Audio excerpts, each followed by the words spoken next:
email, we have mine, so we can, or Tim, Okay, Chris, I gotta or go. Kathy. Thank you. What's that? It's about the only option I think you have. You- Your we should go voices there in should be picked person. up. Should we go there in person? Kathy said you can hear us. I don't know. We're in this part of the meeting. Hear my voice? You want to? We can hear you. I don't know, George. Miracle from technology. Yeah. But Daddy, can you hear me? Okay, you can hear, us. So if you have questions, then send John an email and we'll try at the end, try to pick that up. Tim, the same for you. Hi, hang on, how are you? So, all right. There's nothing we can do. Sorry. Okay, it is 7:01. I'd like to welcome you all to the June 11th Park and Rec meeting. We'll just start with a quick roll call. David Shea, George Bennington, Doug Murphy, Hank Williams, Lindsay Heron. Gene Goodman. Can we just raise your hand? There you go, okay. So we do have a full quorum, and I would first like to start out with remembering a really wonderful person who was a great parent, great member of this community, great service leader, did a lot for this commission in a short period of time and left us way, way too soon. And that's Keith Ritchie. I'd just like to remember him with a moment of silence.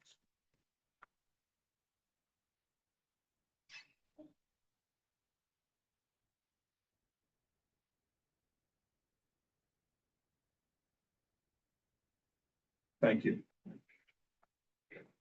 Next item on the agenda is to approve the minutes on May 14th meeting. Is there a motion? Motion, second, Doug. Lindsay. All those in favor? I abstain. Okay. Tim, great. Opposed, 2 abstentions. Okay, so carried. Thank you. And next is the ice rink. I'd like to welcome variety of folks here tonight, talk about the upcoming 2025, 2026 season. The floor is yours. Well, that's Gene Goodman, kick it off, but this year, and we were this year. Basically, do the whole show, almost. I'll introduce something, including all, first of all, thanks for this opportunity to bring, shut the day on the ring. I was at the old end, but each year I get to do a presentation, only for graduates. Results. Previous years, season, and the last 3 years, it's mostly of the sale, expenses, incomes, and numbers of attendings, etc. That we serve kids and families. Basically, we're very oriented.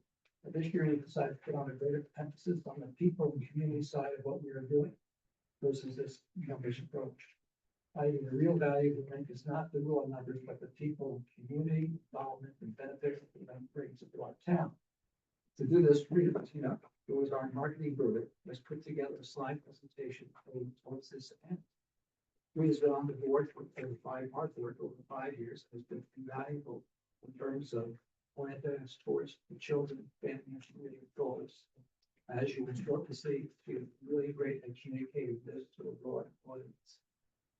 A little side note, the presentation has 2 Excel spreadsheets in them. They'll probably be next to possible to read on the projector.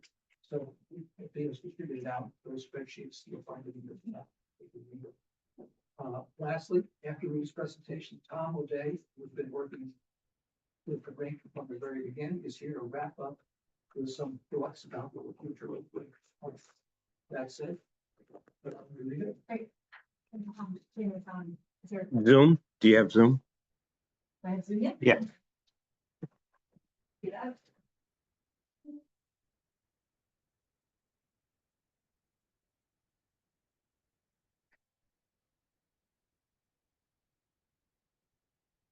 Hey, Mel. Maybe while we're waiting for the Zoom, sure can do, because I had no presentation.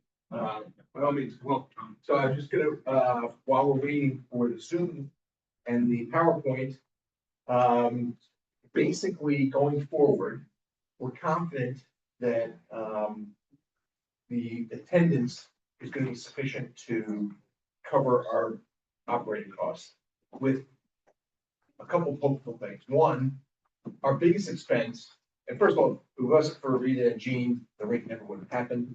It's been quite, it's been a 2-decade effort to get it to balance. And so the biggest cost we have, other than propane and electricity, is the put up and take down every year. So think of it like a pop-up park. We spend roughly $30,000 to put up the rink and take it down. A little more, but $40,000. So if we could get a permanent location, and when we first bought the rink, the idea was tell us where to put it. We looked at me, we looked at Quants, we looked at Bailey, we looked at behind West School. We looked at a lot of different places, Irwin, and the thought was, Put it we away. can start and see how it goes. The parking lot there, the parking lot used to not be paved. Now it's paved. Putting it up and taking it down is a big expense, so we're hoping, and after, I don't know, if, oh. Rita, Yep, I'm all set. So why don't we? Yeah, go to the videotape. Yeah, Go to the PowerPoint presentation and read it, and I'll Yeah. finish. Yeah, and obviously this is a group effort. There are a lot of people involved. We have a lot of volunteers. So even the cost that we even talk about, there's a lot of blood, sweat, and tears and additional like investments that we all make because we just love the rink and we love what it does for the community. So with that, I won't take a lot of time just to give you the highlights, but hopefully it'll go to the next page. I don't know why it's going to the next page. Ah, there we go. Okay. So, the rink is becoming more and more popular every year that we do it.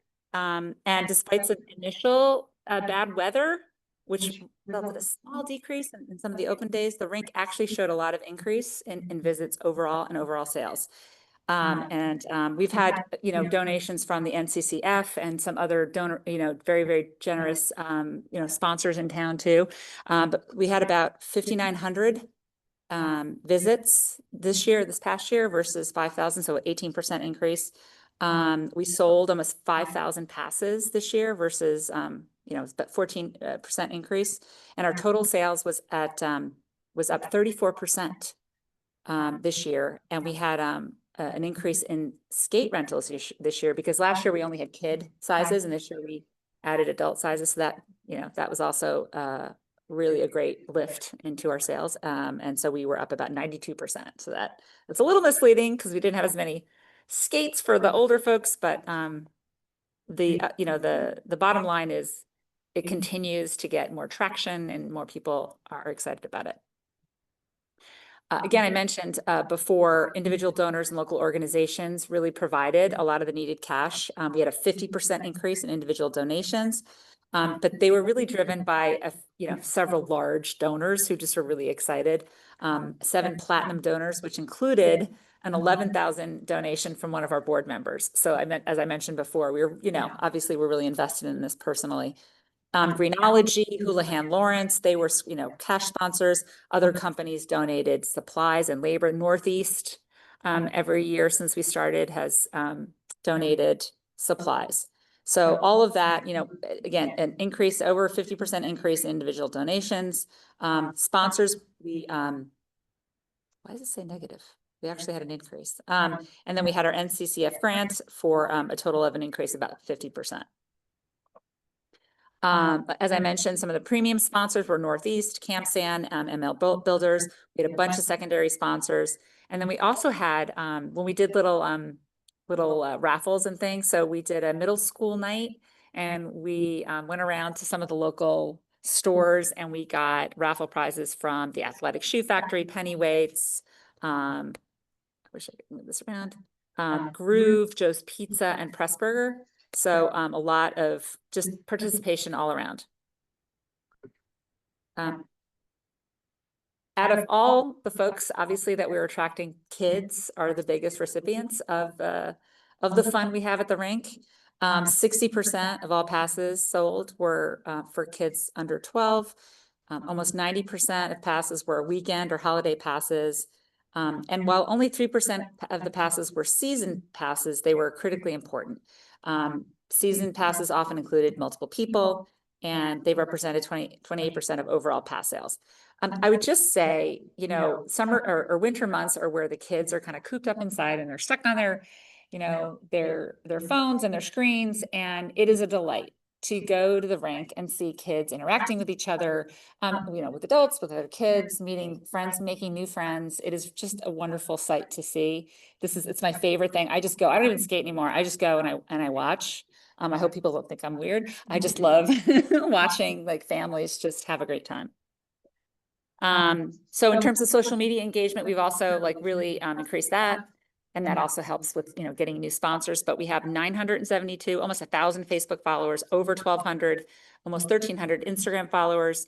The majority of folks that are engaged are from New Canaan, but we do have some folks that are coming in from Darien, from Stanford, from Pound Ridge. And we continue to get such positive feedback from folks. And so I'm just going to say a couple things. One person said, my daughter couldn't wait for middle school skate night. You should do them every week. I had no idea New Canaan had this. What a gem. We've been waiting for our son to be old enough to skate so we could bring him. What a great idea. It's so hard getting my kids off their phones, but they love coming here. And this is just a small smattering of the positive comments that we got. We also expanded our skating lesson program. So we had group lessons for preschool, elementary school, and seniors this year. Elementary school signups went through the New Canaan Parks and Rec, and our seniors program ran as a regular LAPM program. And we really feel like there's more upside to that that we've done. So we really feel like there's opportunity there to increase it. There's also other group events that we had that nonprofits took advantage of, and it's mainly, you know, regarding kids and families. So we had the middle school skate night that I mentioned. Over 80 kids came. It was awesome. At South School, we had about 100 kids with lots of parents, Grace Community Church, the Girl Scouts, Church of Latter-day Saints, Horizons, and then newcomers. We got to get them next year because their event didn't work out, but it really just benefits all corners of New Canaan life. We also employed some folks, 8 local teens, including my son, by the way, and young adults. And again, they literally, like the first year, I think people are hesitant. They're like, yeah, I don't know if I want to work for you guys. And now we literally had a wait list of folks that wanted to work for the rink. It's like a popular place to be. Again, so now this is season sales. Did you want to take this one, Jane? Okay. So as I mentioned, yeah. Yep. Most people obviously it's It is really detailed, but we have our, you know, super accountant here keeping track. And as I said, we had an increase of 34%. And again, like we have upside here. We are going to continue to grow. I'm not sure if, you know, we're hoping to break even at some point. The idea is not really to make this a revenue driving profit center. It's really to drive, you know, community. And if we break even, that would be lovely. We'll jump in on that. Sure. The numbers are here that last year we had $84,000 worth of P&L basis. This year we have $50,000. Next year we just $25,000. Although it sounds like negative, obviously, good trend. Yeah, the trend is in the right direction. Losing less money is good. So was that a school based or cash based? Yeah. Yeah, no, and then just so our revenues were 185,000, obviously expenses 211,000, which ergo there's a loss there. And he just mentioned, so a $50,000 loss this year, and we're hoping for a $26,000 loss. Imagine hoping for a $26,000 loss for 2025, 2026. So on to our expected needs and projections. We want to keep this going. We think it is just, again, it's what people now look forward to in the winter coming to Waveney. You know, new parents and new, like the kids experiencing it. I really think there's a ton of folks who still don't know that we have this ice skating rink, but we're expecting revenues to be at 185,000. And what we really need to do to keep this going is to establish a fund for future capital replacements, because the equipment we have is already used and it's already old. Our, you know, cooling mats are failing. So we've got to replace those. At some point, the Zamboni is going to have to be replaced. At some point, the HVAC and headers are going to have to be replaced, and other miscellaneous things. So if we want to keep this going, we have to start thinking about the future and putting some, some capital away in order to make this, this beautiful experience continue. And then these are just some recommendations on how we think, I don't know if you want to go into this, but these are just, we have ideas for how we can raise more money, how we can make more money during the year, how we can use marketing a little more effectively. I mean, I'm just like a one-woman show and I have a full-time job. Imagine if we had someone who's actually, working this the way it should properly be. And then we have some other revenue sources that we think we can explore as well. Right. And that's pretty much all I have to say. Thank you. And so to follow on that, biggest expense being take up and put up and take down. If we could avoid that, I think we're gonna be revenue neutral this year, but we'll see, maybe 25,000. But ultimately, if we see the trend going the right way, we're gonna break even, if not this year, then next year. And that's certainly something where I think we're gonna start making money. And the key to that, if we didn't have to put up and take down, we break even this year. We make money this year.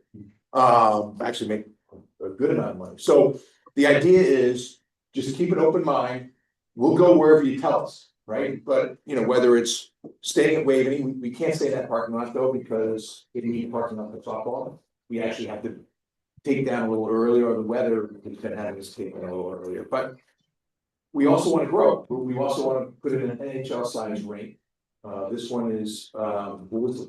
I used to call it a starter rink. Starter In rink. terms of size. So the idea is to find a location where we can put in a rink that, has the concrete slab already there. We put in a pergola, to keep it covered, but the open sides, or sides that can go up and come down. The idea being we want to have the expense of putting up the things like that. So tell us where to go, and we can save a lot of money. That being said, we're ready to be up and down the way we are for the short term. As long as you tell us that's what you want us to do. But we'd rather find a permanent location, whether it's Irwin, Mead, Kiwanis, Waveney, behind West. It's probably not the best, but there is 30 some odd acres back there, believe it or not. So West is the best. Yeah. And even like off season, people have been saying, oh, could we have rollerblading? Could you imagine kids like having rollerblading parties or like broom ball? I mean, honestly, this could be a year round entertainment, like spot for kids, again, to drive community. It's all about community.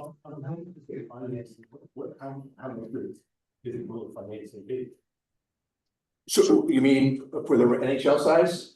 Well, either that or just concrete, foundation and the covering. Well, we can raise the money, so there's some opportunity might be to get some money from the state again.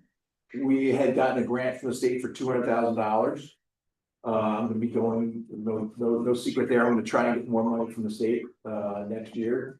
And I think once after next year, when we start making money instead of just breaking even.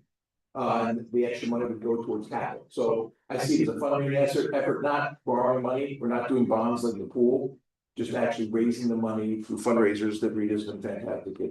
You're not asking. Not that good. No, we're not anticipating asking town for any money, no. It'd be great if there's extra money. I would like to ask the town for money. That's not in the cards right now. We certainly would be open to it.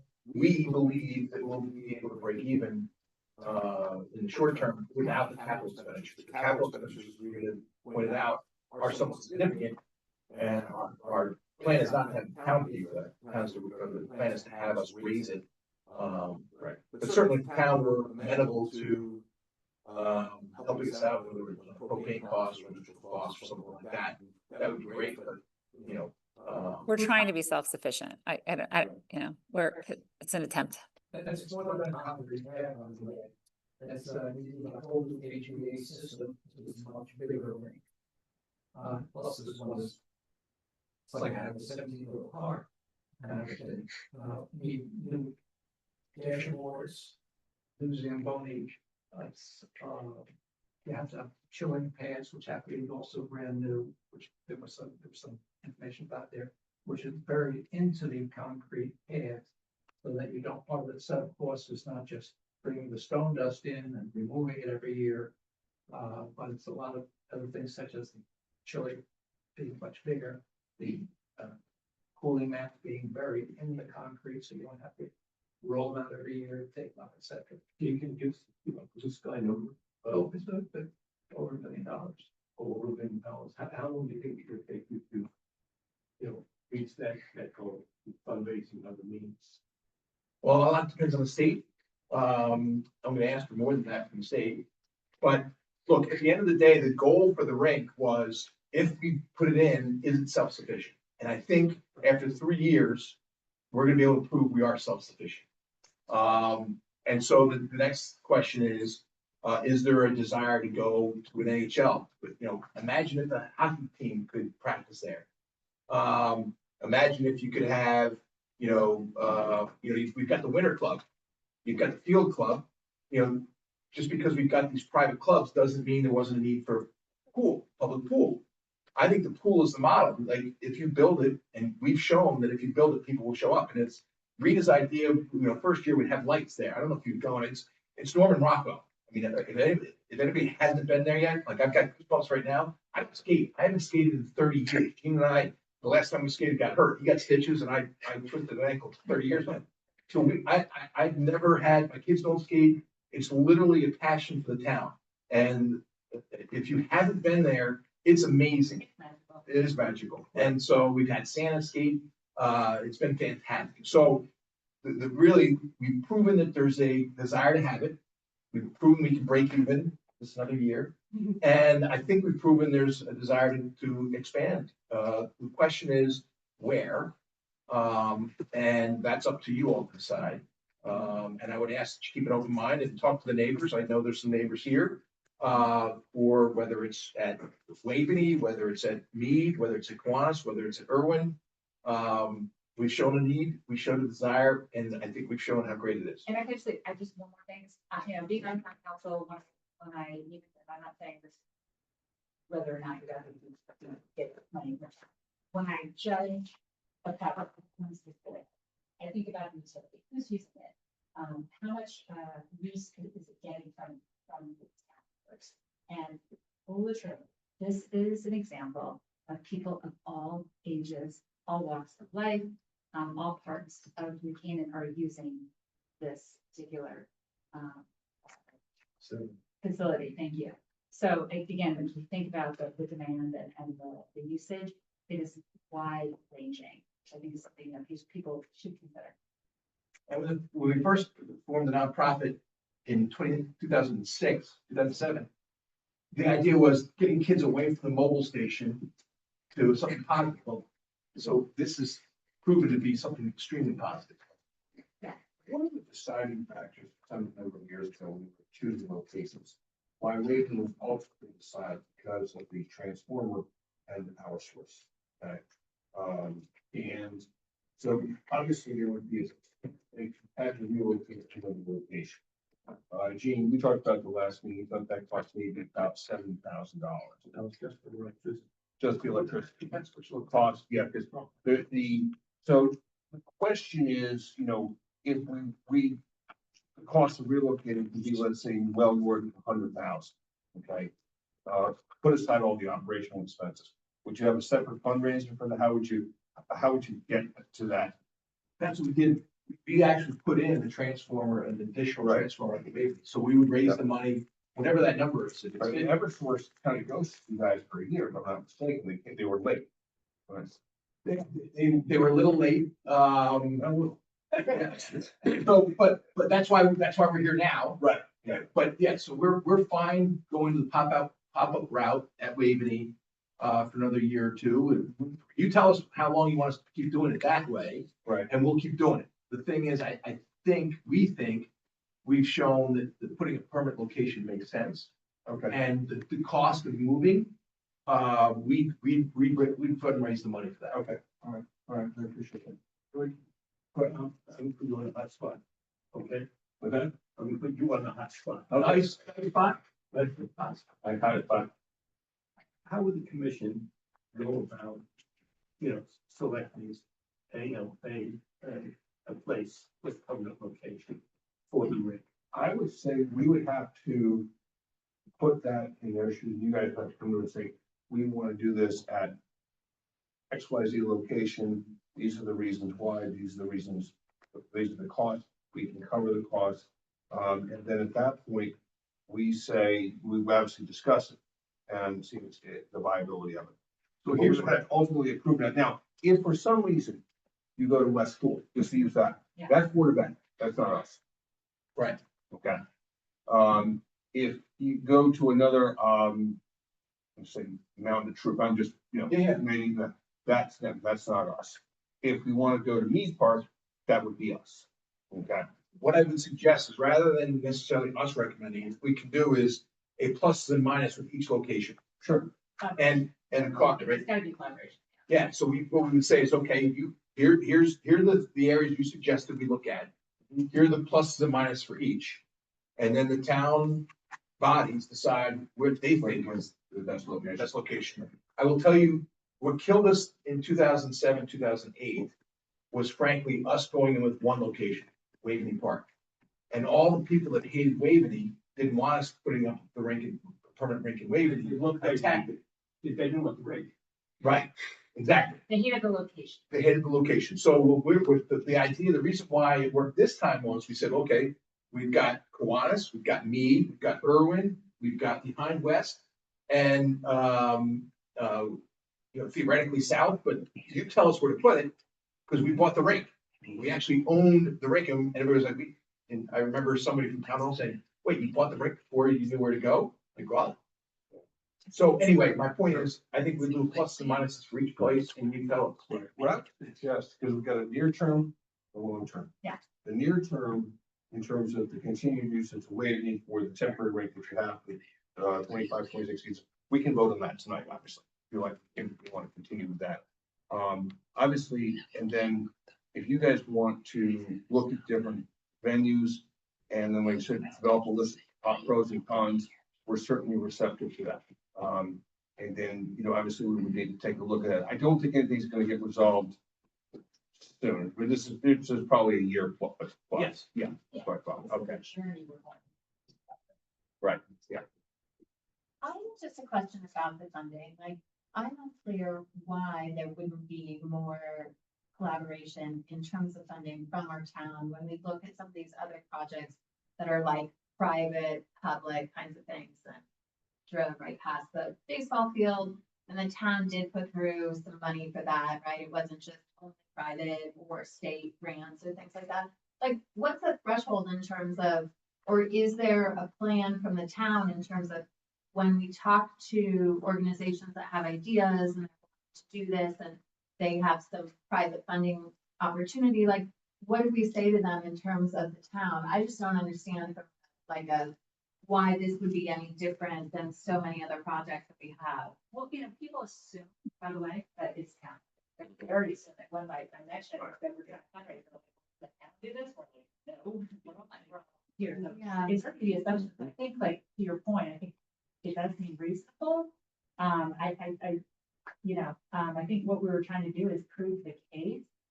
And if the town, because we don't want to assume that the town is going to fund this, because there are a lot of things like the town needs to fund. Of course. But yeah, I mean, we would take it. Right. Be easier. I'm just sort of wondering, like, I don't know from a financial perspective, like. What- Board of Finance, if they have sort of a process in place in terms of like when people approach them to say, well, look, you qualify in just the same way that this organization and that People bring it. I mean, you do bring it, you bring it to the board select. Then it goes to board finance and then. So by the way, maybe not, yeah. Then it goes to, so there is a process in place. We just decided not. part of it is upon the organization. in Yeah. terms of how you're approaching. Yeah, Okay. it would be easier. A town body such as a lot of projects we approve of Right. this nature, but funding is put on our budget, if you will, Yeah, put forth to the town to say yes or no. We work on a 5-year capital plan. So there's 5 years projected out. And that goes through all the town bodies. So it starts with the Board of Selectmen, really. It starts with the first selectman, then the Board of Selectmen, and then the Board of Finance, and ends up with the town council approving the budget. So at this point, 3 years out, where they feel like they're going to be like, you know, net neutral in terms of like paying for the operating costs and all of those kind of things, should it be, you guys, should you be putting it out there so that it's 5 years down the road, like it's getting built into the 5-year plan as a possibility for the town? I mean, that's not really on us, I'm just. From my point of view, yes, we could put it in there. Yeah. That doesn't mean it will stay there. But, you know, we've had some projects, I go back over 10 years ago, lightning detection system. We put that in the 5-year plan, and actually the Park and Rec Commission at that time said, this is a priority. We'd like it moved forward, and it got moved forward to that year. You know, so things can go back and forth It won't be there. I mean, we're looking at, you know, without going through special appropriations, which is a lot. Yeah. Mhm. Say, we think this would be great, we've raised some money, can you help us, and make a decision if it's of this nature. Sure. right. Obviously, this would, if you're looking at potentially locations, this would be a very collaborative event. Gene, you've been obviously our liaison, as well as Jake and Nina for that. Would it be helpful if you had somebody else on this commission to be a liaison on this group, or what's your thought? It involves some consideration of various factors. You're working on not getting. It was on that committee as well. Yeah, It's not on that- I've already grabbed that for something else. No, I couldn't be on it because I could be advisory to it. Right, and this is more of an advisory capacity. Yeah. Would anybody here be willing to, Melanie, or? I was this year the consumption the first time on the ring, and I fallen in love with it, and it's been amazing for my kids. They learn there so much. I mean, we try lessons all over the place, and frankly, the community aspect is amazing, and the attendance. I mean, frankly, I was worried before if I didn't go ever because I was carrying 3 kids and a huge bag, and I said I managed, but frankly, they could not make my life easier. They could not be nicer. My kids met so many friends, so I really see the value that it brings to the community. We had wonderful times and memories. We were the last ones on New Year's Eve. So if I can help, you can let me know. Lindsay, would you like to? Melanie, who will help in an advisory capacity, and as you guys have ideas and bring them forth, we can certainly do that. Obviously, it's probably a good idea to vet them with John first, and you know, and where we go from there. Okay.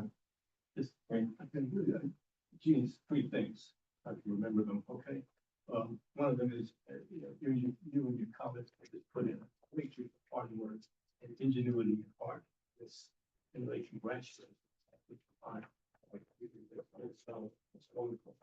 Number 2, in my view, may not be commission, you know, I do commend you for looking for a permanent location. I mean, that may have potential.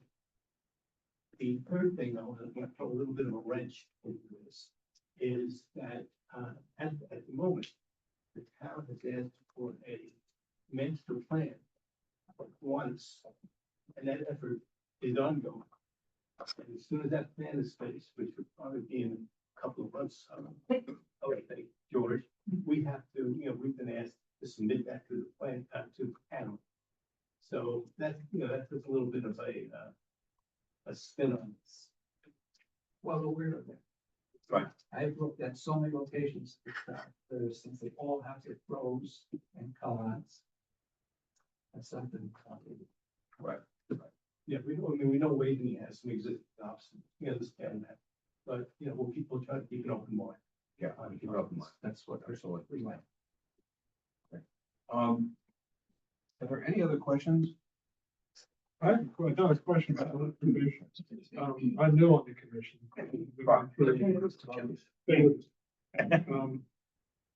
The capital requirements for this, and you were discussing the construction costs.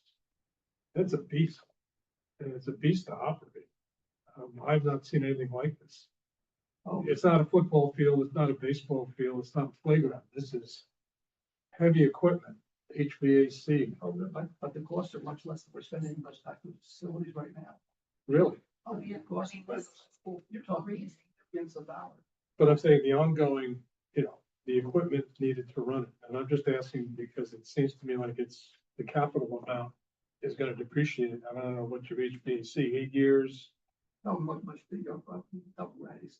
Yeah. Well, and not only that, we started off with very older, used equipment. Now, the equipment nowadays, we went out and got it, first of all, it's gonna be a lot more efficient, it's gonna probably be smaller, it's gonna last, kind of last longer, but it's gonna be a lot more efficient, going. If you take what it takes to replace one of those turf fields. by the Which way, is like a 7 to 10 year life, every right? 10 years. 10 years. Well, I 10 think years that or would be very more. good comparisons. It's This is- it's $1 million. They're not apples, this is not apples and oranges. This is something very basic, and I think that would be very important because I'm new to this and I'm Yeah. looking at the numbers and I'm. Yeah.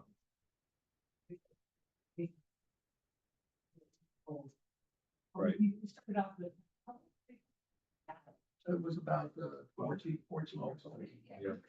When we got it, we're keep out the last.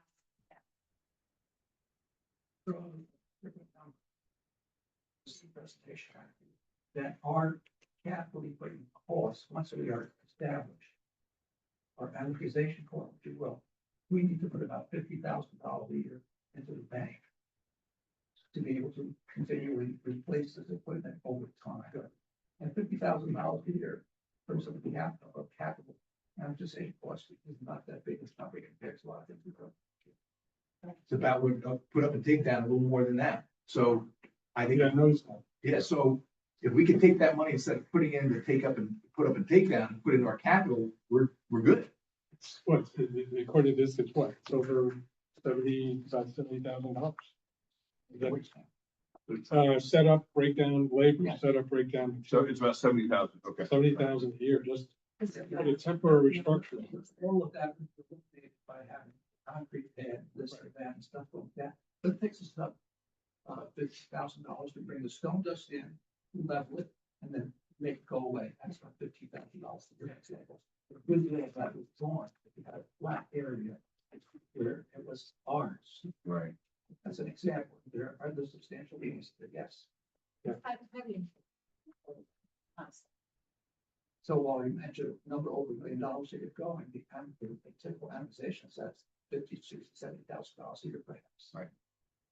Depreciation, amortization is the depreciation of an intangible asset. The other thing you may want to consider in looking at a long-term plan is how, as an organization, you want to be structured, who will be running this 2, 3, 5, and 15.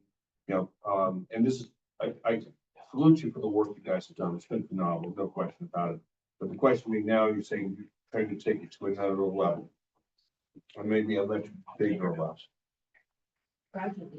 Yeah. How is it structured? Will you take home, assuming the town will, potentially will not be participating?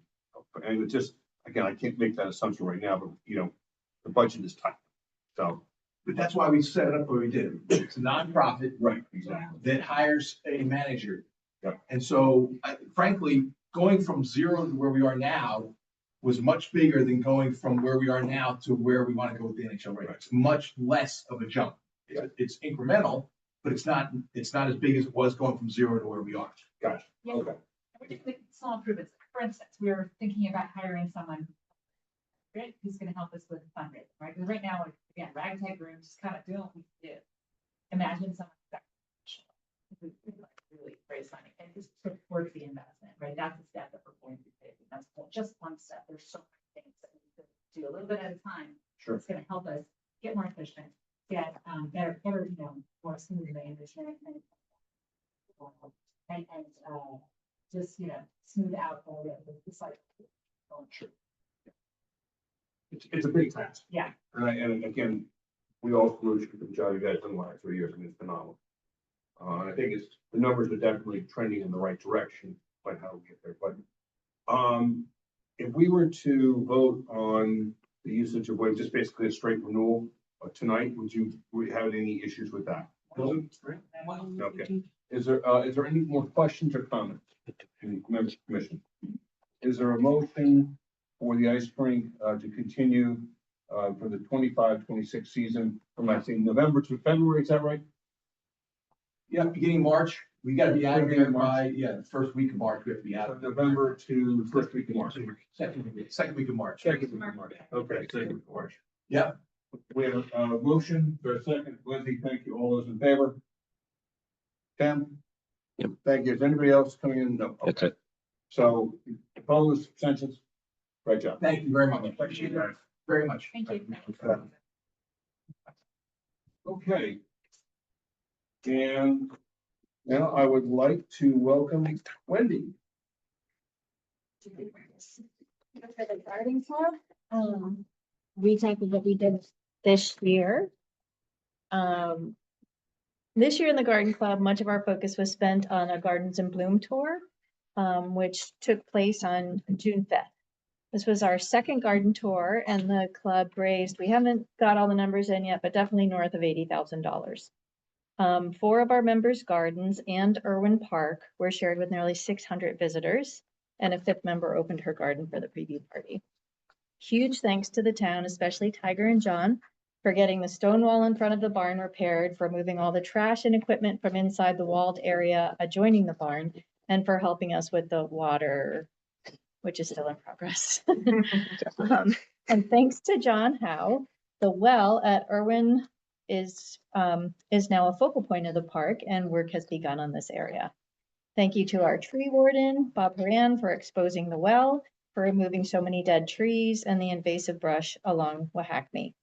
Irwin is already looking a lot better. In the Mushroom Maze Children's Garden, which is up front near closer to the parking lot, some work has already begun. The planters were planted for the tour, and we've already begun some of the planting in that area. Trash was removed and the invasives were cut back. Thanks to a $25,000 grant from our town, and with the help of our town, we will be installing roughly wholesale price 70 new trees, almost all native and primarily in the meadow area. We had a flower flash in Irwin on the 5th also for the tour, where 3 local florists decorated the Irwin Park sign, a Wave Hill chair, and the statue in the park with cut flowers. This in turn got Irwin Park loads of posts and positive feedback attention on Instagram. This should help with the newly re-energized Friends of Irwin Park, which was made to help raise money for the park from people outside of the garden club. In Waveney Walled Garden this year, we've installed 3 new benches. The replacement rose hedge and the back left corner had a complete new makeover. We would really appreciate it if the town could mow the hillside behind the rose hedge. And if you could reinstall the finials and sand the existing fencing. Trying to get the contractor here for that. And as long as we're talking about our wishes, we hear the Black Box Theater is getting a makeover, and we'd really appreciate a storage area in the back so we don't have to schlep our gardening equipment with us every week when we go to do weeding in the park.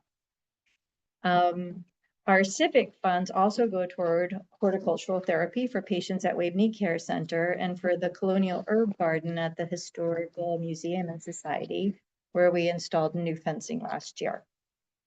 We have also enjoyed being part of the Nature and Environmental Coalition, a group that unites all of these like-minded groups in New Canaan to join forces and be more effective. With that group, we co-sponsored Jeff Speck at the library, which was a total sellout.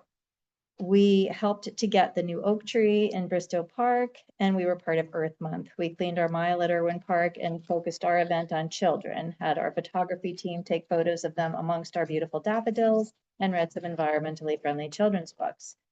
We had a big turnout on the 22nd. It was a really beautiful day. In conjunction with the Garden Club of Darien, we brought in ethnobotanist Dr. Paul Cox for a lecture at the library, and his talk was on his groundbreaking work in using plant extracts to cure Alzheimer's, Parkinson's, and ALS. We had this free to the community, and 300 people attended. Next year, most of our focus will be on the restoration of Irwin Park. We have lots of fundraising and planting to happen in the near future. Any questions?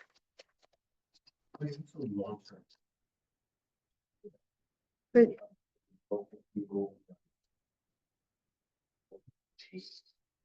What is the long-term plan? So we have a company set up to help us with them. So we want to be removing the invasives when we are planting right after.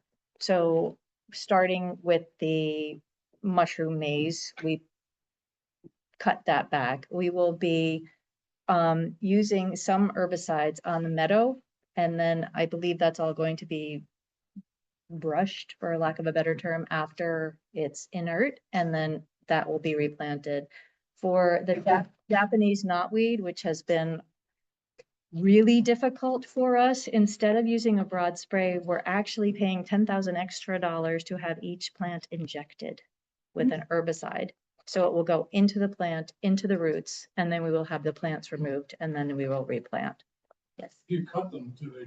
Grow back with a gusto. We've tried a lot of things in the park. We had the goats come in, which was successful, but then a few years passed and we planted stuff, but since they're rhizomes, every time they're cut with a lawnmower along the path, any piece of them that lands on the ground replants it. So you can just look at the lawnmower line around the park. You spread them. Yeah, right. Every time. And so even though we had them out of the area, we get them right back in.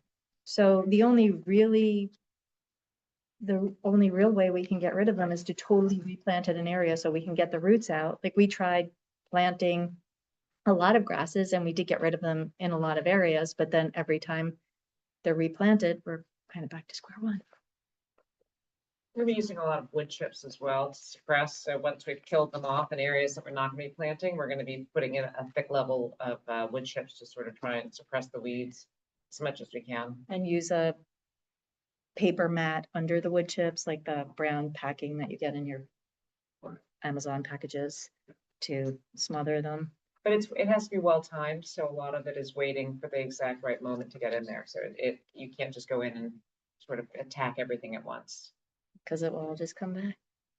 And then you will have sprayed for nothing. As you know, there advanced early slate demolition Yeah. sometime this year, we're not exactly sure when. Yeah, But I'm excited about the possibilities for continued partnership absolutely. in that area. Yeah. So, we don't know. We're hoping it'll be some sort of pavilion and we're hoping you'll keep the bomb shelter that's under there. And we figure we could pay for it all by selling tickets to that.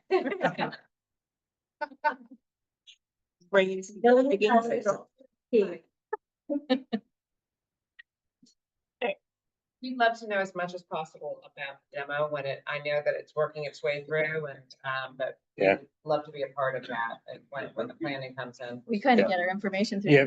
Facebook. Right this minute, they're waiting for, Public Works is waiting for the report, the environmental report on what has to be mitigated. You know, things such as lead paint and asbestos. So that's due any day now. Do you know, is there gonna be any plan to sort of dismantle as much and sell off? I know there are a lot of companies that'll come in and salvage what they can from a place like that. not Even the necessarily slate, the but braids. contract. Right this minute, I don't know anything. They're waiting for the environmental report before they make any next moves. So. So, as we know more, you'll know more, and I think probably during the course of the next year, we'll probably be having you in for more meetings and more collaboration. Right. So, right. Are there any questions or?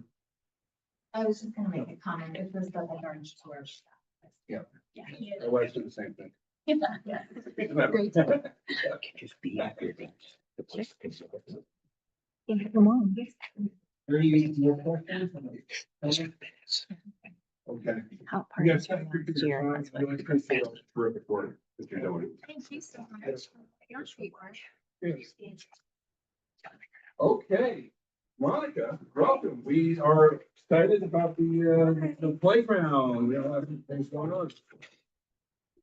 So, just as a reminder, I'm here today, representing myself and Allison Mahoney for Mead Playground, not Waveney.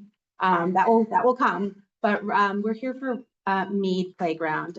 We had, as I think you all know, we'd originally planned for an anniversary party in 2020.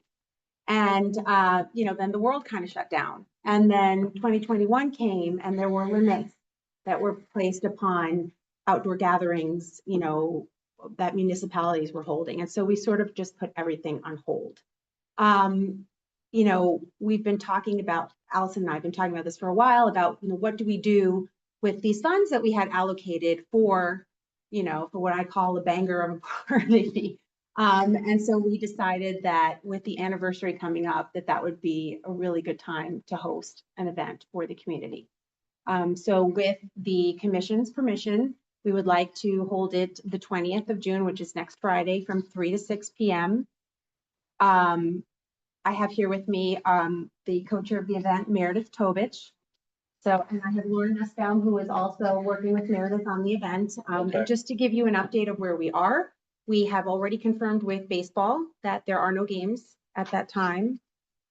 So their first game would be somewhere around, Lauren? 7:15. One game at 7:15. One game It was wonderful about kind of very saying. Right. The playground is very important and we know you guys. Okay. Yeah. And wonderful. So they're aware and they're okay with it. We cleared it with them. We made sure that the timing works. The other thing is we have been in conversation with John and Ryan at the Parks Department to discuss, you know, community safety and things like that. It would be a completely free event. So our plan is to feed everyone. Ahmad has agreed to sort of shut down and work for our benefit that day. And we will also have backup for him as well, because as of right now, we have approximately, Meredith, 300 registered? 411 registered guests. Now we're not sure that that's how many we'll receive, but that's been the response so far. So Ahmad has been agreeable to that as well. Of course, we give him first crack, but he did agree that he would need some backup just in case. We don't want a traffic jam. So we're going to have a backup food truck that we're getting approved right now with the health department. We have our special permit out that is, you know, just sort of waiting, I'm sure, for Waiting on just group. Yeah, so To start with. before they give us the go ahead, but we have already submitted that application as well. We've secured insurance just in case. We've also reached out to NCPD with a plan to, at our cost, have some off-duty officers work with us that day so that they can help keep traffic moving. Again, we will be blocking off the circle, so we just want to make sure that, you know, we have some officers that are not only dealing with, you know, crowd control and on the job sort of issues, but also one person stationed at the entrance and hopefully another person stationed at the exit, with the idea that since it'll be sort of after hours, Richmond Hill will be available in case Mead fills up, and also the lot that's across from CVS. Okay. So, you know, again, that's the plan for now, assuming that the commission is agreeable to this. And that's it. Bounce houses, dunk tanks. We have some local famous OG families. I mean, you know, George, you know, I feel like, you know, this has your name written all over it. It's going to be nice. Yeah, I bet. So, all right, I'm going to hold you to it. I want to make sure that you're not anywhere near town and the dunk tank is going on. Yeah. I promise the water's going to be warm too. It's not going to be. Yes, I have access to a lot of ice. And so that's it. So if there are any questions, we'd be happy to answer them. Yes. So again, assuming that we do get permission, the food truck would be something called Cast Iron Chef. We did try to use some of the vendors that were for the family fourth, but we could, with the timing and how quickly this was sort of put together, we couldn't get them. They weren't available. Yeah. Yeah. Any other questions before we go to vote? Okay, is there a motion to approve the 220th event for the family party at the to celebrate the playground at the Beach Park? Gene, thank you. Second. And all those in favor? You Abstain. got Tim too. Tim. Thank you, Tim. Okay. Motion carries. Thank Great. you. I'm gonna have John cover the Whately Playground under his report. That's all right. Okay. Great. Yeah, and I hope to see everyone there. It's a free community event. Yeah. I mean, you know, it's open to everyone, all ages. You know, even if you're not bringing little ones, come for the food. It's time. Like, it's our way of saying thank you to the community. It was a really big undertaking, and we hope to do the same thing for Waveney. So, all right, thank you. Now we will go on to our yearly reports. Melanie, we can start with the Benko Fourth, that would be great. All right, so hopefully you won't go past the pool, when you got here and saw how peaceful it is, and enjoying it. So the pool was on the third day, tradition and economics, even because it's long, it's sure to break the weather. May and June, but, operationally speaking, John and his team have already managed to hire the 55 lifeguards that they were hoping to get right on target. This is the same number that they funded last year, which really ensures that there's good coverage throughout the summer, including in the last part of the season, where a lot of the lifeguards go back to college and sort of, it can be challenging. So this is really their number and they met that target. And again, the team goes through a lot of work to make sure that there's great oversight, a proactive team that's partnering to be constantly rotating posts, moving around, and ensuring that safety remains the top priority. In terms of the locker rooms, this is really something to highlight again, even though there's no changes from last year. We do have cleaning attendants in the locker rooms all day, Friday through Sunday and holidays, and twice a day in the rest of the week. This is really at the level of private clubs or even better, which not only ensures the cleanliness, but also the safety. Locker room and pools can get wet and slippery, and this pool is enjoyed by people of all ages. So this is really fantastic that they're able to keep up with this level of support for people to have a great time. In terms of maintenance, here maybe John wants to elaborate. He's I think the person to do so, because I think last year we had, I think he had mentioned something, but there's a new motor was plugged in. So now the pool has a brand new motor in place and a backup motor in case the main motor fails, which is fantastic. And again, worth to mention, I want to say this again because it really adds to the efficiency of how the pool is run. But we have two autonomous pieces of equipment, which is a pool cleaner and the robotic lawn. That's talking about the robotic lawn. I wouldn't want myself. But imagine that most of us have weekly lawn mowing services, and you know how much of those clippings how big they are. This is a daily mowing capability that we have. So the clippings are really, really small. And therefore, when the people walk around, the little kids run around and they go in the pool, it stays very clean by the pool property. That's something that I love how green the space around the pool, that's to how it's aesthetic and it's safe for kids to run around. And so having this equipment makes it possible that we have really this green space around the pool. In terms of the programs, there's really no changes to report, but since we have some new members and some programs are related new, I just go over them quickly again. Back in the pool, we have the Waveney Gate. It's swim team, a diving team, and a water polo team. And like John likes to highlight, New Canaan is one of the few towns with a public school. Only town. The town. We're not. Competitive, diving and water polo team. And we're one of the Fairfield counties. We're the only one, the only public pool. All right. But thank you. Yeah. I make sure I Yep. update my notes. That's fine. Really amazing for. That we can thank Steve Benko. He pushed hard to get that. Yes. For us going strong. So thank you for clarifying that. So the YMCA is back again. This is the third year that they are running the swim lessons. As a reminder, the program is offered to all pass holders. So it's not that you have to have members of the Y, you have to be a Benko Pool pass holder. The program runs for 8 weeks in 1-week modules, and it runs Monday through Friday. The classes are affordable, which is what we want. And at the same time, the participants get the same coaches and the same experience that the YMCA offers all year round. I love the coaches and the programs. I really can't come about for that. It's just fantastic. And also as a reminder that YMCA and I'd like maybe either when Margaret comes, or we can add to this report to see if they can share with us some of the numbers of those who register for the swimming lessons. I think it can add a little bit of color to how the pool is used. So I will work on that for the next update.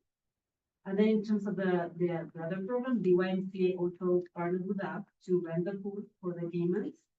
And this is the different swimming teams that start practicing around 5:30 before the pool opens.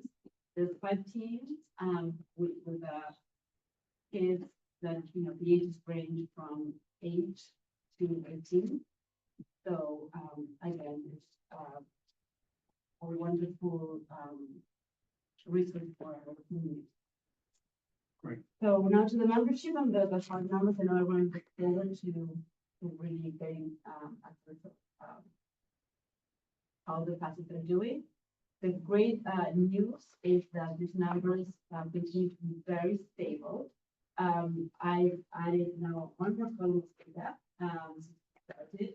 So last year, on 2023, the amount of members with passes was 3,500.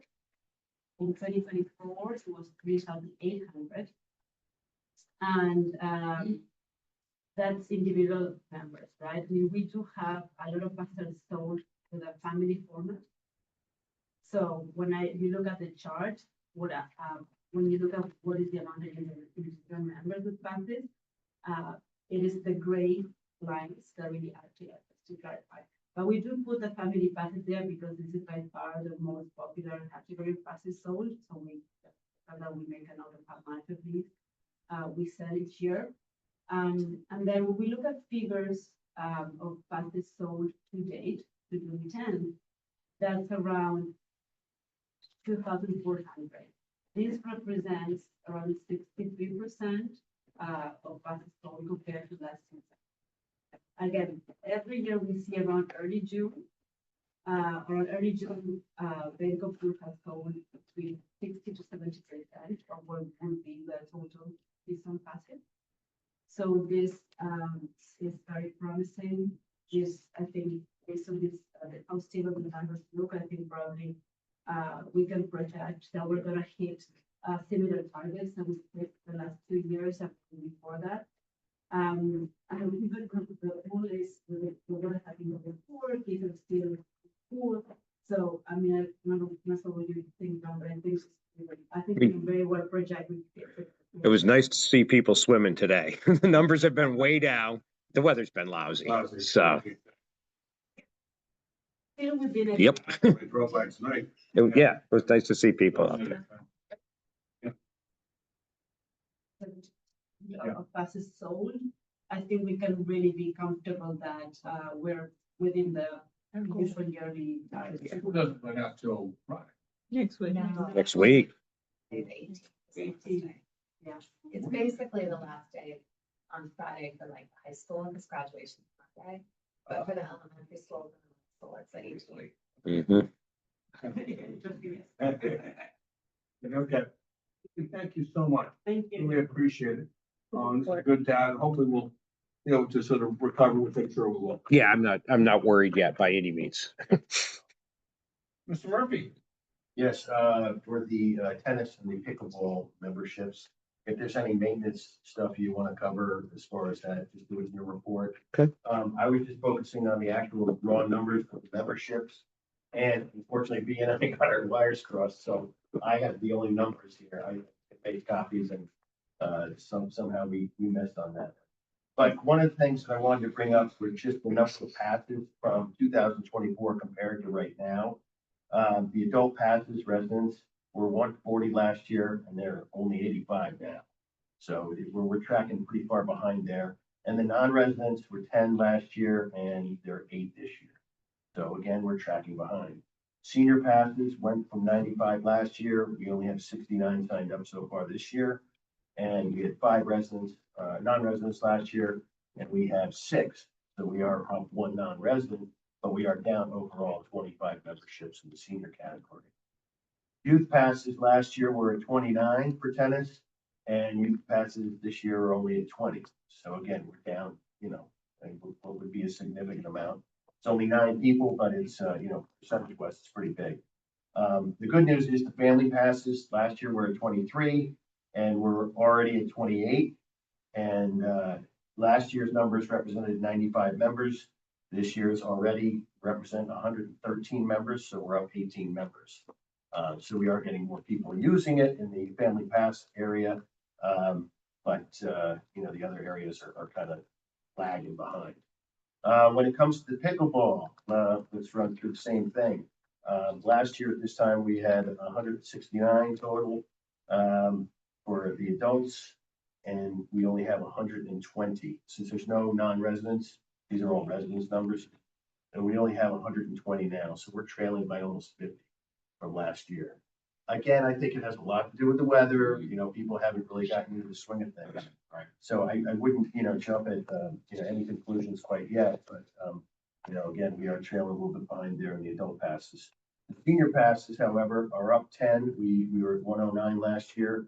We're at 119 now. So maybe some of the adults moved into senior. I don't know, but at least we're seeing an additional, a few passes going to senior route. The youth passes were 8 last year, and we only have 1 this year.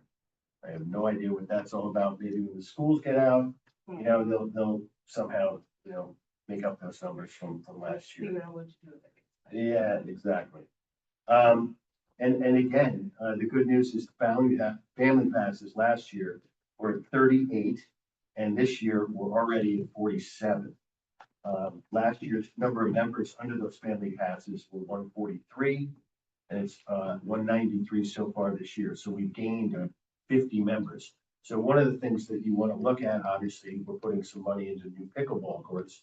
The family passes are really, really increasing the number of people that they're going to be using the facility. So I think that's going to be a good thing to keep in mind.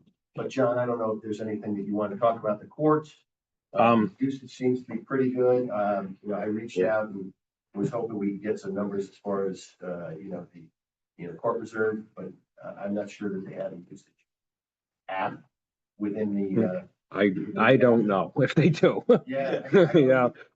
The weather has been tough for especially for the tennis courts. Pickleball has been open. One good note is the contractor came back and stripped and repainted court number 2, which is the one we've been having problems with the paint peeling up. So that's ready to go.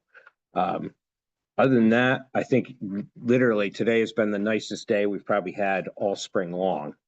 And as I drove in here, the amount of people that were using Waveney Park, was amazing. So walkers and everything else. Friday it's going to rain again. Saturday and Sunday rain again, and that does a number on all our free time and when we can go do things like tennis. So I'm not panicked about those numbers either. Yeah. Actually interesting to track from like the June 1st, July 1st, and August 1st in terms of just even knowing, because I mean that might be exactly where we were June 1st last year. It might just build, and especially as because I agree the weather's such an issue too. Yeah, I just hope at some point in time the weather turns nice. Let's when it does, is it too late? Are people have they found something else to do? But Doug, thank you. Any questions for Doug Mahoney? I appreciate you taking time to put together a report. We're going to jump for it. I've asked Dave to comment on the 4th of July and where we are with that. Sure, be happy to. The commission, just some general observations. The committee structure that we laid out is going very well. People have functional scope responsibilities. Great. The key elements are in place, permits, agreements, contracts, everything is done. And I have to say that the communication and cooperation with the town has been outstanding. So things are getting done on time, and they've gone actually above and beyond in terms of helping us get this event underway. So we had some objectives when we started: increase the sale of entrance passes.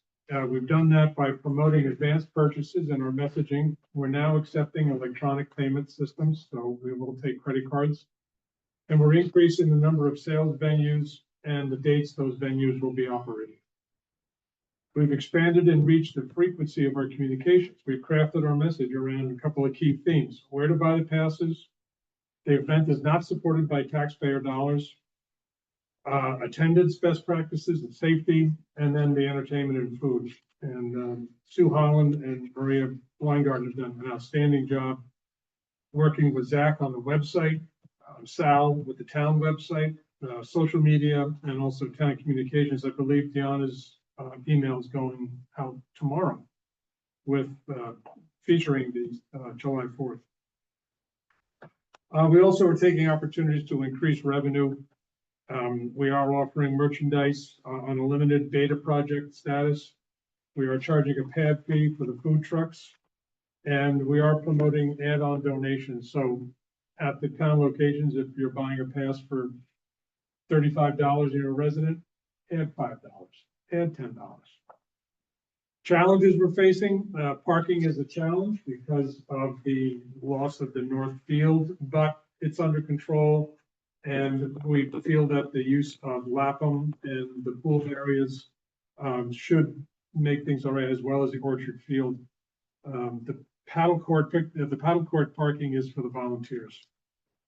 Another challenge is checking for passes. There is no enforcement, unfortunately, of passes. People are, again, under the understanding that this is a taxpayer event and they've already paid their taxes. Why should I buy a pass?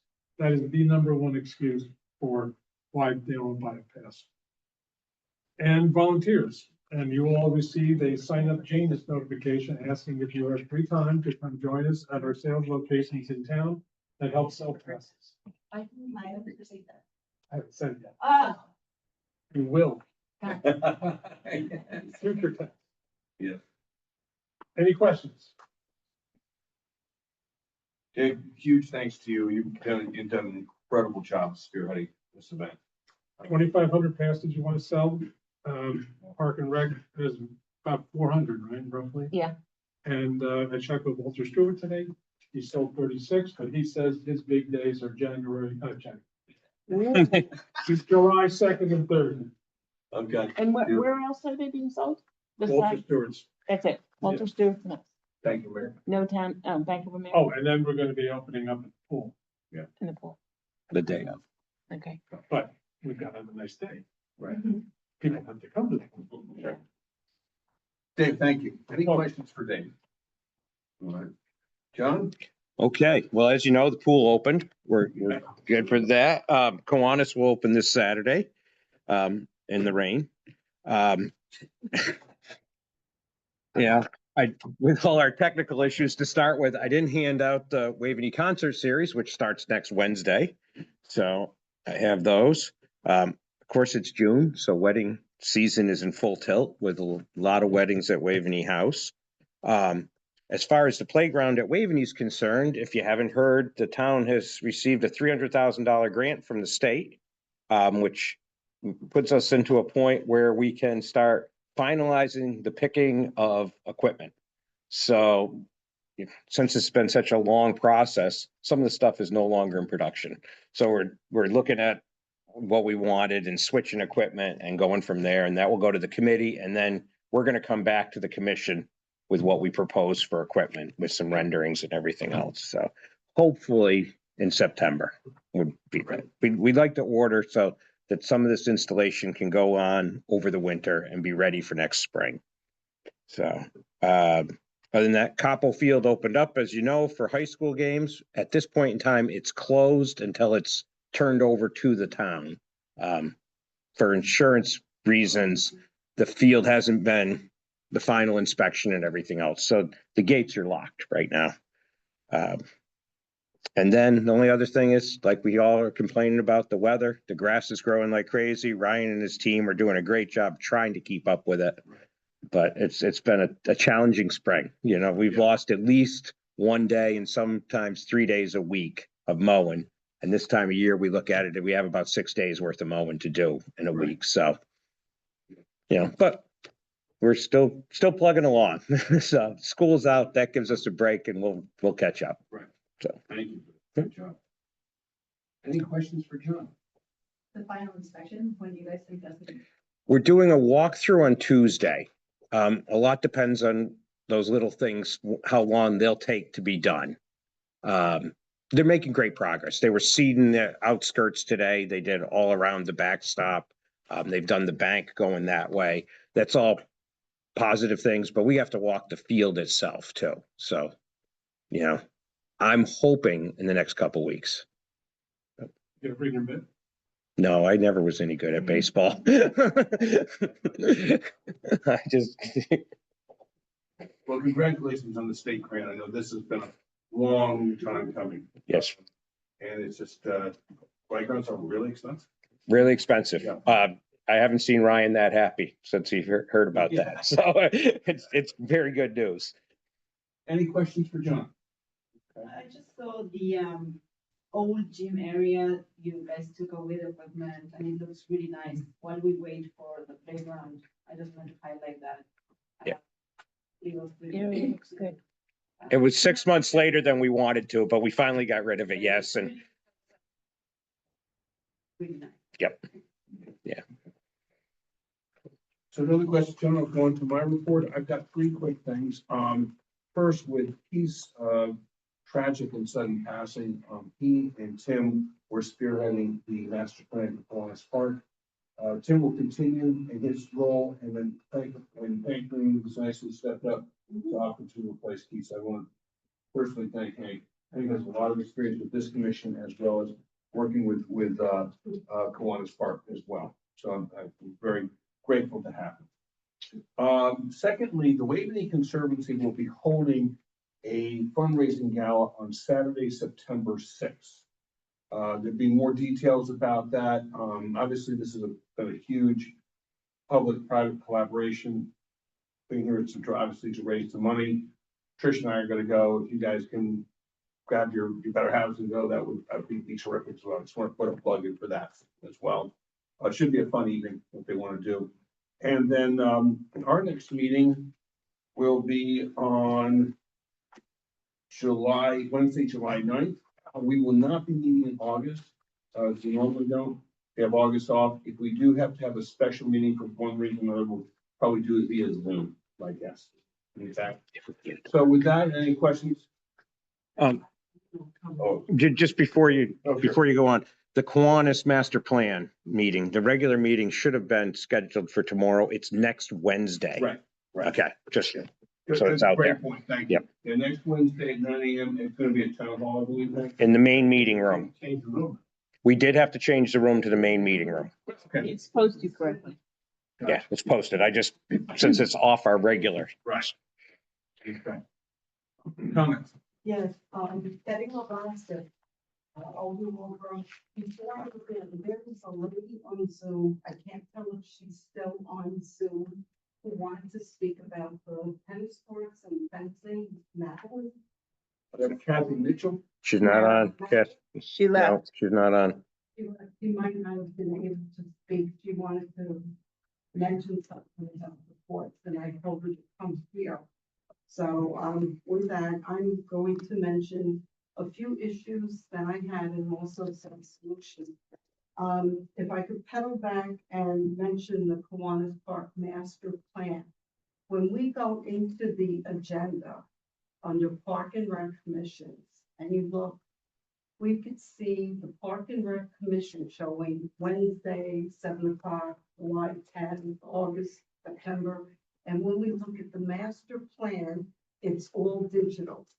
So that's very confusing to people. I received an email asking when's the next Kiwanis Park Master Plan meeting, and they couldn't find it. You mean on the calendar? On the calendar, when you go to the Park and Rec Commission, all of the meetings show the date. It'll say Wednesday, this and this time.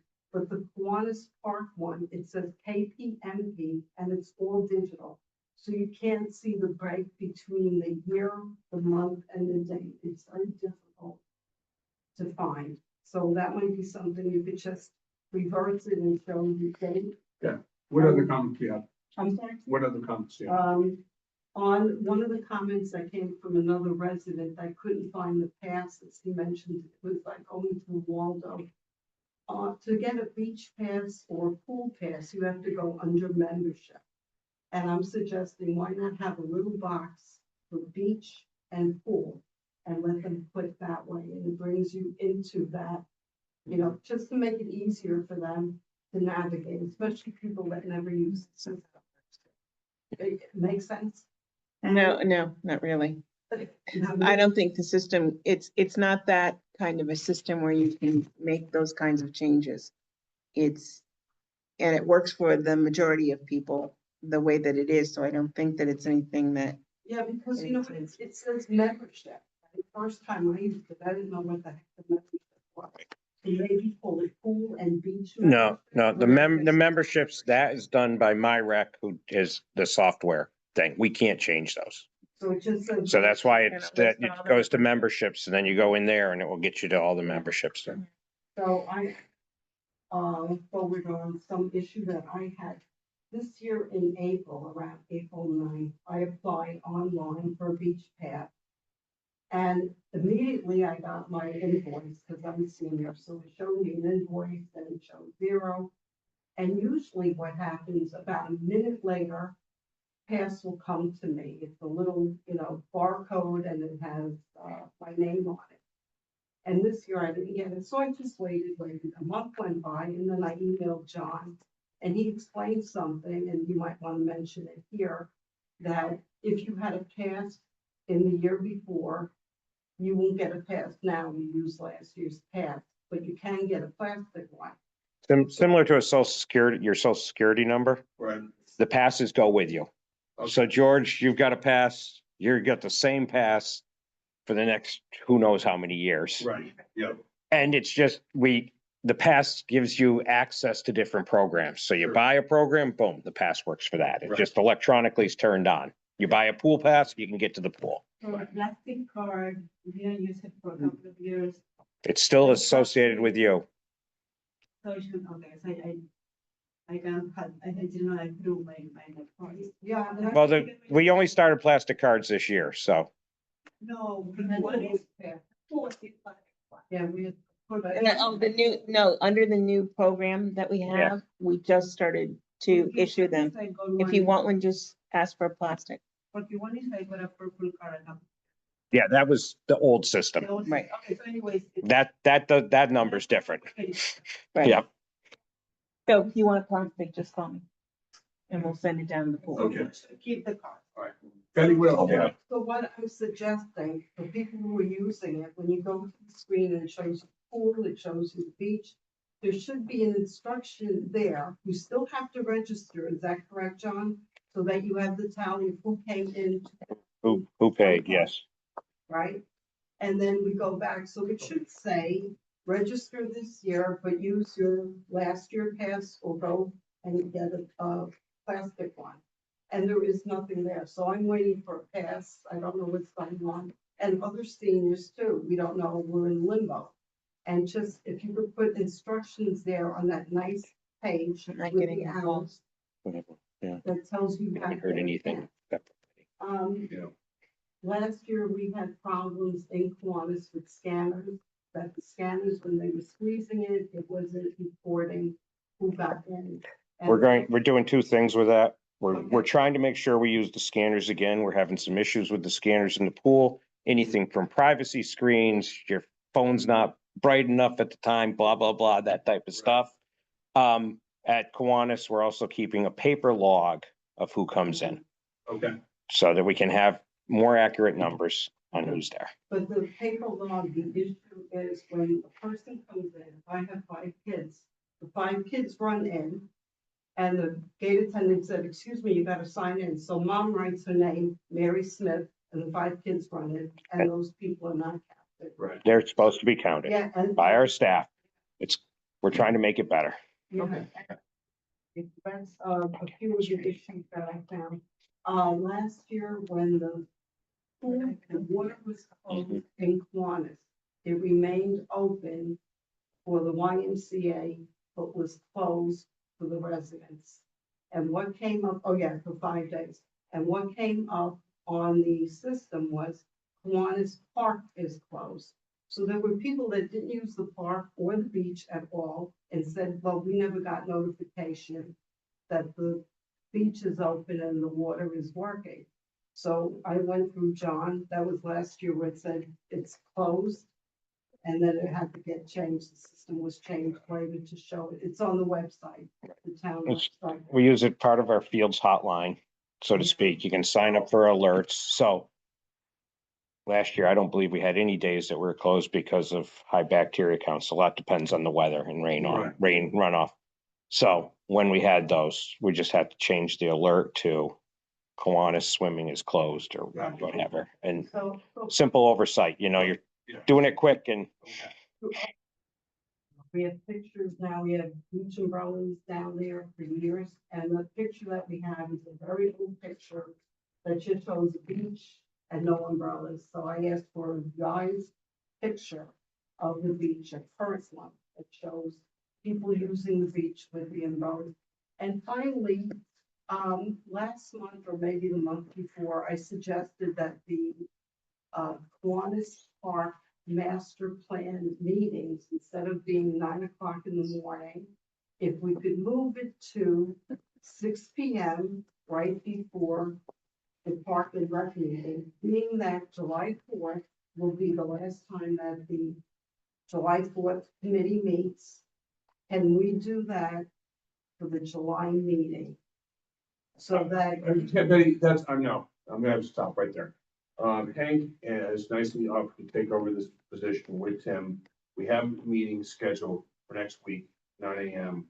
I will let them decide when the next meetings were, because there's other constituencies, including some selectmen, and that would like to be there.